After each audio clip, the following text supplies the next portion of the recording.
Magandang araw po sa inyong lahat. Kumusta na po kayo? Nandito naman po ang Pobre Kapampangan. Yan, meron naman po tayong pag-uusapan. Ibabahagi ko lamang po itong usapin na ito.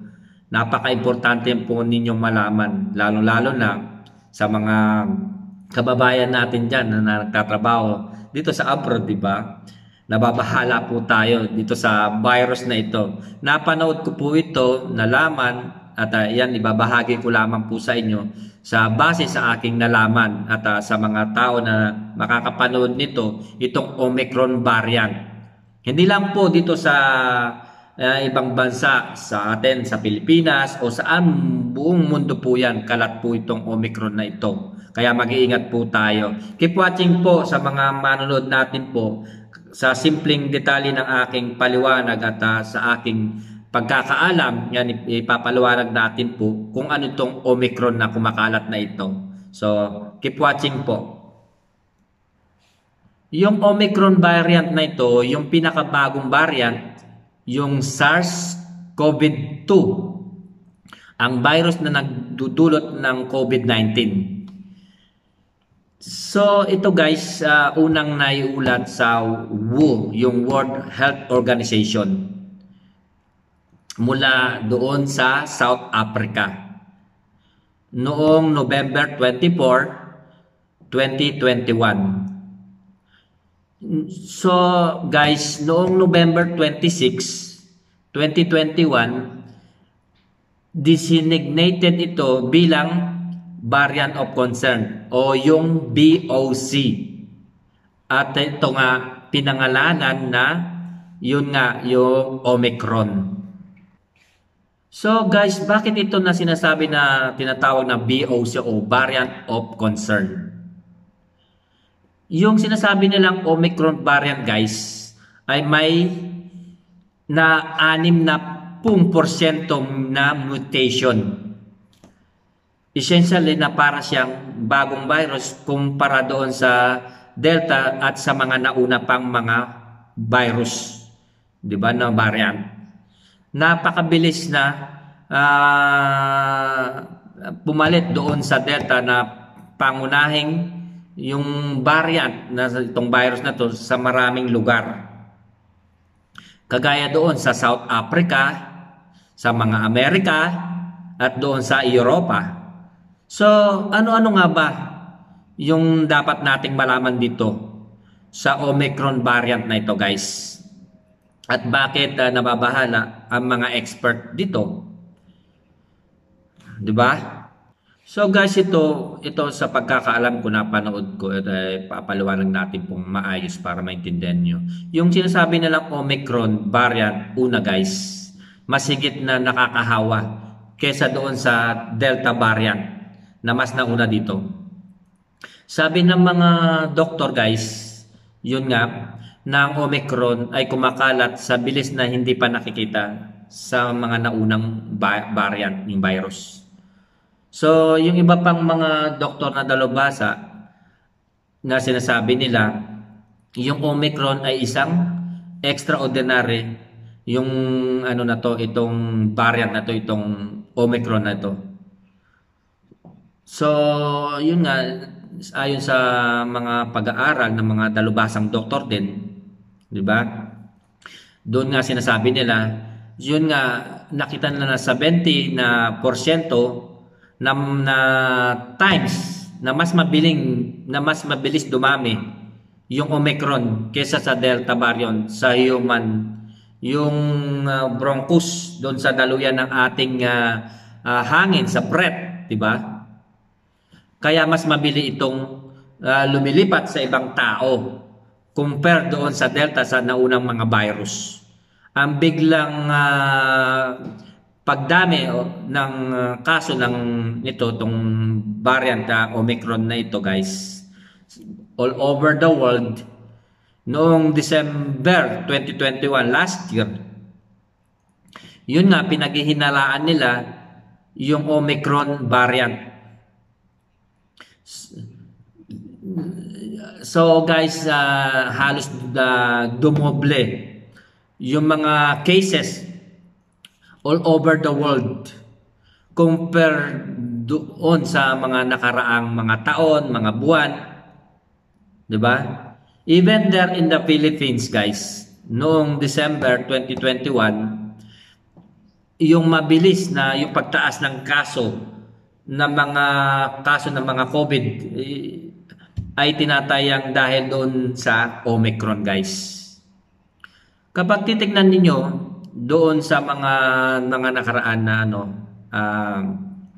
nagkaroon ng mga virus, guys, tumaas yung 28% yung positivity rate doon sa National Capital Region, mula doon sa 1.15%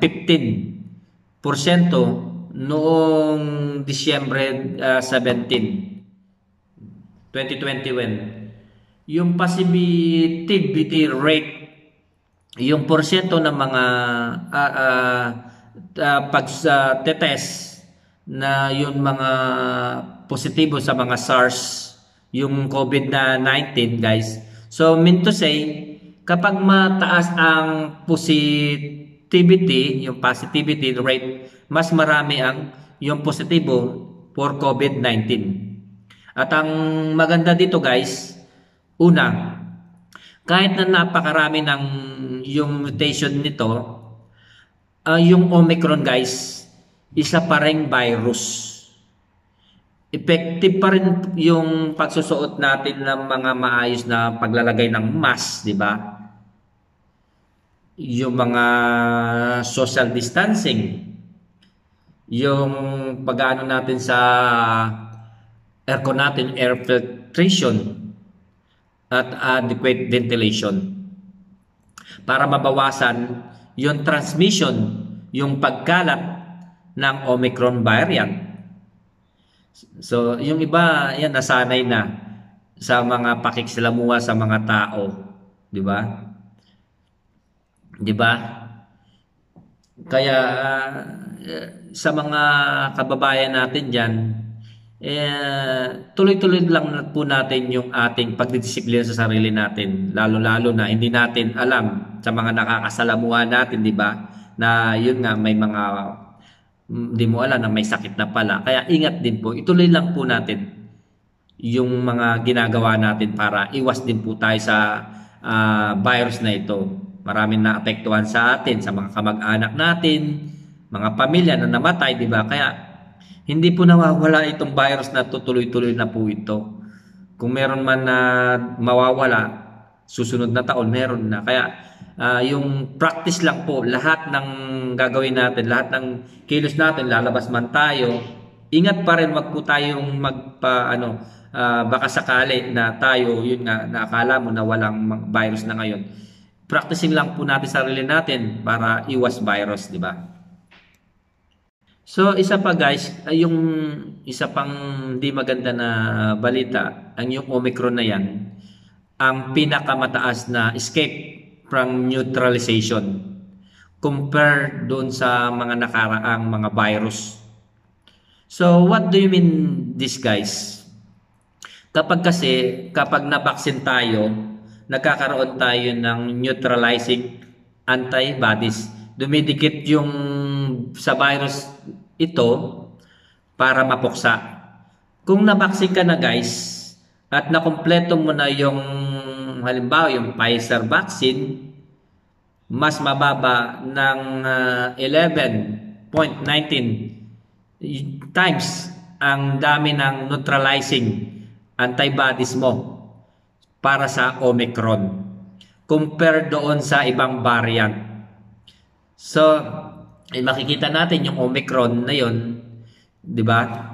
Kapag mas mababa yung graph na yung mga apektado, mas mababa yung neutralizing antibodies, 'di ba? So, mean to say na hindi sapat yung mga naunang bakuna natin na tanggap natin upang protektahan tayo sa laban doon sa Omicron, guys.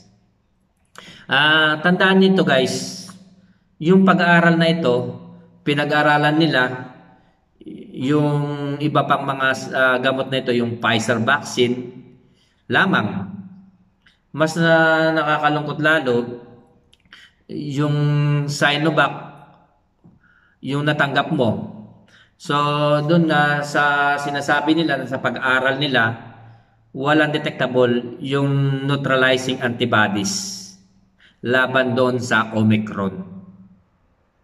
At isa pa guys, yung maganda na balita dito, effective pa rin yung selected vaccine upang maiwasan ang pagkakaroon ng matinding o posibleng yung severe infection at pagkaka-hospital. Nananatili mataas ang level ng protection ng mga tao, complete yung bakuna nila laban doon sa pagkaka-hospital o pagkaka-admit sa ICU. Makikita nyo dito na kahit na malaki ang kaso doon sa Amerika guys, na makikita natin doon na yun nga, yung mababa yung mga namamatay, yung mga bilang na namamatay nga, di ba? Ganito rin yung nakikita natin doon sa binabalita nila sa South Africa nga. Yung unang na-sequence, yung Omicron. Hindi rin tumataas yung bilang ng mga namamatay doon. Bakit? Kasi nga, marami na sa mga population nila sa Amerika, sa South Africa, na yung kumpleto na yung kanilang bakuna. At isa pa guys na magandang balita dito, yung mga booster shot, napaka-epektibo po niyan para mapataas yung infection laban doon sa Omicron. So guys, alam na natin habang tumatagal ay bumababa ang antibody level natin sa dugo. Yung pagturok natin doon sa booster dose ay nagpapataas ng antibody levels natin. Diba? So, isipin nyo na lang na halimbawa ang sasakyan nyo, diba?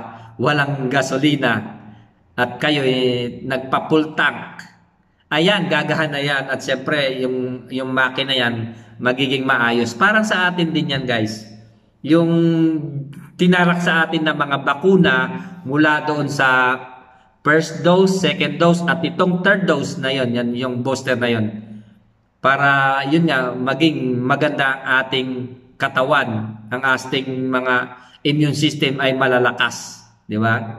Pinapataas yung third dose na yan, yung booster dose, yung anti-levels para magkaroon tayo ng protection. So, makikita natin yan na mas mataas ang level ng antibodies ng yung third doses compare sa pangalawang doses vaccine.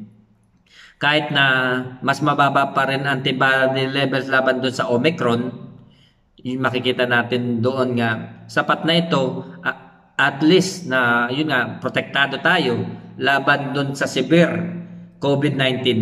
So, mean to say guys, kapag nagkasakit ka man, nagkaroon ka na o nakatanggap ka na ng third dose o yung booster shot na sinasabi nila, ay maaring mild disease na lang yung makukuha mo.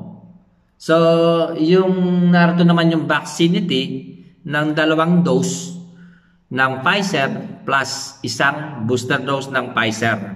So, makikita nyo dito na kahit na hindi kasing effective ng Delta, mas epektibo pa rin yung Pfizer plus booster laban doon sa Omicron. So mula doon sa 40% kapag walang booster ay nagiging 75 ang vaccine efficacy kapag naturukan ka ng booster. At isa pa guys, hindi maganda dito rin, yung mga nabakunahan ng bakuna kagaya ng Sinovac o Coronavac ay maaaring mangailangan ng mas maraming booster doses laban doon sa Omicron. So, yung pinaliwanag ko sa inyo na walang neutralizing yung antibodies laban doon sa Omicron. Yung naturukan ng CoronaVac. Kapag naturukan kayo guys ng isang Pfizer booster, tumataas bahagya ang neutralizing antibodies laban doon sa Omicron. Hindi ito sapat para doon nga sa protection panlaban doon. At dito naman na pinapakita yung efficacy ng 2 doses ng AstraZeneca, di ba? Plus 1 Pfizer booster dose laban doon sa Omicron. So makikita natin yung effective pa rin yung AstraZeneca plus Pfizer booster sa Delta. Di ba?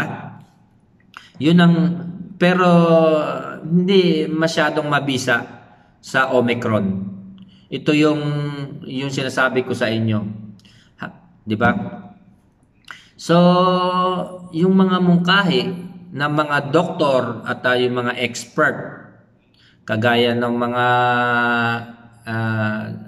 scientifico na sinasabi nila, na yung mga professor at mga doktor na nag-aaral nito, di ba?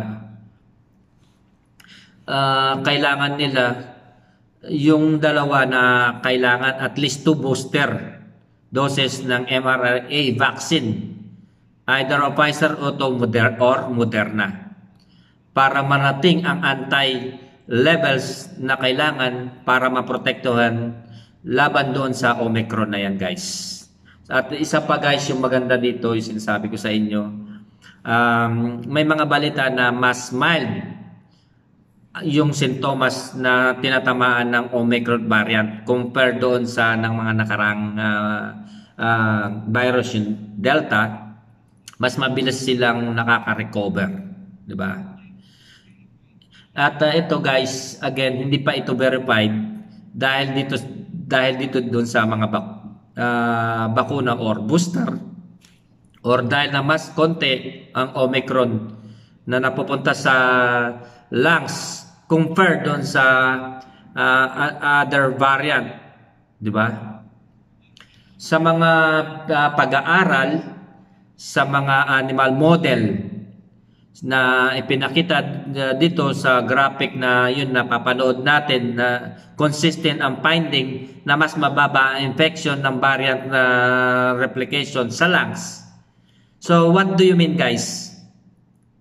So ang ibig sabihin nito na mas mild nga severity na pinapakita yung Omicron compare sa ibang variant.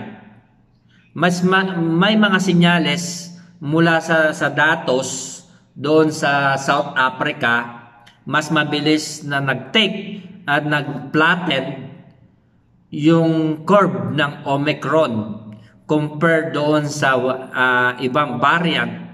Nagdulat ito na mas mababa ang bilang ng mga namatay at na hospital.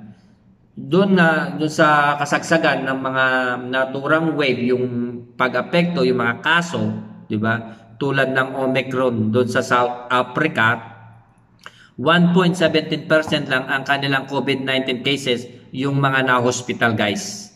Compare sa 19% hospitalization rate nung sila ay nasa Delta variant pa lamang. So dahil dito ay nagsimula silang magbaba ng restriction. So isa pa guys na hindi maganda dito, masyado pang maaga para sabihin ng Omicron variant ay mas mild kumpara doon sa coronavirus, di ba, variant. Ito na mismo ang pahayag ng World Health Organization, yung scientist Sonia Somyanathan, yun nga nalaman ko, yun nga sinasabi nila. Ayon sa kanya, very early para magbigay ng conclusion na mas mild nga ang Omicron variant. Yun nga, misleading kanya ang dating datos na meron tayong doon nga sa South Africa, yung dahil nga yung population nila ay napakaunti pa lamang compare doon sa ibang bansa. Tinatayang ito na 70 to 80% ng population nila ay nagkaroon ng yun nga yung COVID-19 infection. At yun nga 26% ang kanilang mamamayan ay yun nga full vaccinated na. So yun nga yung ilang mga ito ay ilan lamang na iniisip na dahilan kung bakit hindi naging mataas ang mortality rate at mababa ng mga namamatay at na hospital dahil doon sa Omicron variant sa South Africa. If true man ito guys, yung mas mild nga ang dinudulot ng sakit ng Omicron, mas nakakahawa pa rin siya. Kaya mas marami pa rin na magkakasakit. Mas marami pa rin yung mga mapupunta sa hospital at paniguradong maapektuhan pa rin ang ating healthcare system dahil sobrang dami na ng mapapa-hospital, mapapa-admit, di ba, mahawaan. Sobrang dami natin maalagaan. Of course, sino yung mga unang mapapagod? Yung mga ating mga doctors, ating mga nurses, di ba? At isa pa guys at maganda rito, mababa ang efficacy ng bakuna laban sa Omicron lalo na kapag walang booster. So bakit ba tayo magpabakuna? Meron pa rin tayong mga yung ating immune system ay binubuo ng T-cell, yung antibodies. Ang sinasabi ko na nalaman ko yung T-cells, mga special na uri ng cells na pumapatay ng mga virus-infected cells. Ito yung mga cells at sila rin sumusuporta sa mga vessels para gumawa ng mga effective ng antibodies. Ito yung mga sinasabi ko sa inyo na T-cells versus kahit na mababa yung neutralizing antibodies dahil doon nabawasan ang efficacy ng mga bakuna laban sa Omicron, tinatayang na 70% or 80% ng ating mga T-cells nakaka-recognize o nakakilala pa rin yun nga sa Omicron variant.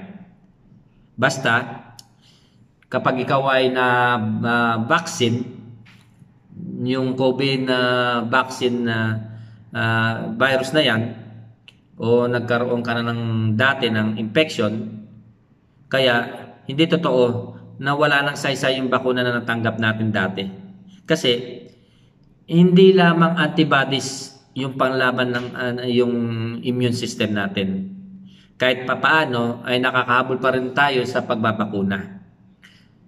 Ang world average ng full vaccinated ay sa 48% ng population. Doon sa atin sa Pilipinas, sa 45.7 yung full vaccinated doon sa Pilipinas o mahigit 49 million na mga Filipino. Hindi na natin pwedeng gamitin ang dating target na 70% yung population natin para makamit ang yun nga. Dahil lahat ng ito ay nagbaga ng dumating yung Omicron variant. So ngayon guys, limitado pa rin yung impormasyon natin tungkol dito sa virus na ito, dito sa Omicron na yan. Hindi natin pwedeng walang bahala yung pagdating ng iba pang mga variant pagkatapos ng Omicron na ito, na virus na ito. So napaka-importante na ipagpatuloy pa rin natin ang nakagisnan natin na pagmamas, social distancing, di ba? Umiwas sa mga celebration lalo na kung hindi naman importante. So ugaliin pa rin natin maghugas ng mga kamay, yung mga sanitizing sa bahay, maging malinis para iwas pa rin tayo sa mga virus na yan guys. At kung meron man tayo nararamdaman o mga sa kamag-anak natin, magpakonsulta tayo, magpa-test tayo agad Or kung meron tayong nararamdaman, mag-isolate po tayo. Kung meron man tayong mga sintomas para hindi tayo mahawa. At kung kayo ay yun nga hindi pa kumpleto ng pagpabakunan niyo, kumpletuhin po ninyo yung first, second dose at saka yung last, yung booster. Kung meron ng available diyan sa lugar natin, 'di ba?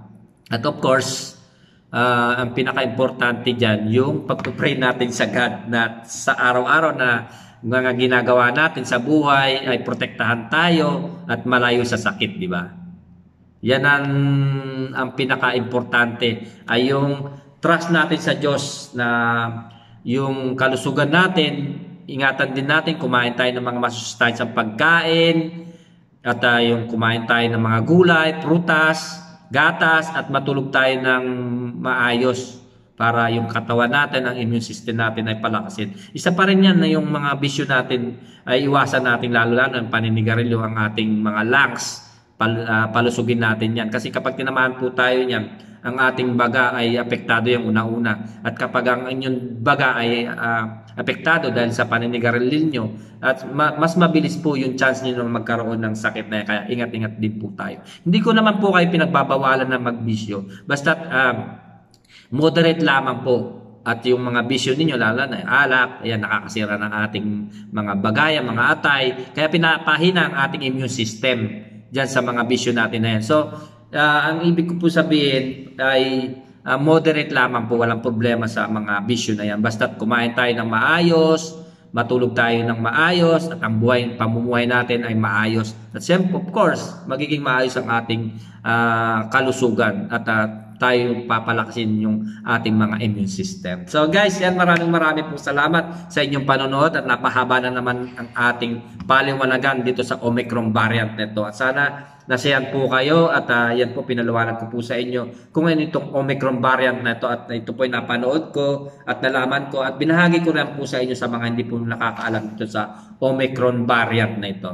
Enjoy watching po. Pobreng Kapampangan uli. And huwag niyo kalilimutan subscribe ang aking YouTube channel, Pobreng Kapampangan, and click the bell button para updated po kayo lahat sa mga video na ina-upload natin. God bless po. Enjoy watching. Pobreng Kapampangan uli.